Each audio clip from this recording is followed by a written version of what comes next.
While our potato is in the microwave for 20 minutes, we are going to make our filling, okay? So in this bowl, we are going to put in some cream cheese.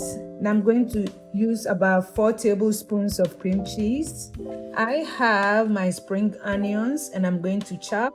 I have a little bit of spinach and I have a little bit of parsley. So I'm going to chop them and I'm going to add it to our filling. So we have 4 tablespoons of sour cream. We are going to add about the same amount of mayo and we are going to mix the 2 ingredients together. We're going to add our spring onions and some of the parsley and the spinach. Now sprinkle a little bit of black pepper onto that. Mix everything together. Make sure that it's looking good. And you should have a mixture just like so. I'm going to add a little bit of parsley, just a sprinkle.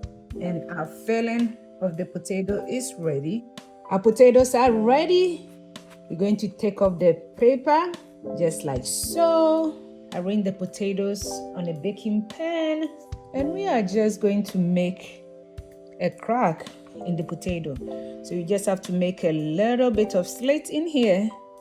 You smush the potatoes together just like that, just to make a hole. So now it's time for our filling.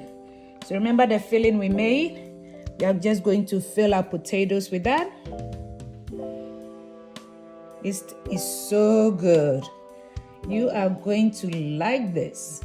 And after this, we are just going to add our bacon that we fried. We're going to add some toppings to that.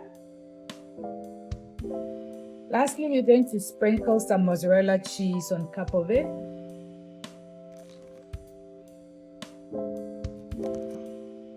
Yummy. I took a bite of that. We're going to put it in the oven for about 5 to 10 minutes or until the cheese is melted. Our dinner is ready. So this is how it came out. As you can see, it looks really, really yummy. We are going to pair that with some steamed veggies and voila. Going to put a little bit of sour cream on mine. Thank you so much for watching. We'll see you in another time. Bye-bye.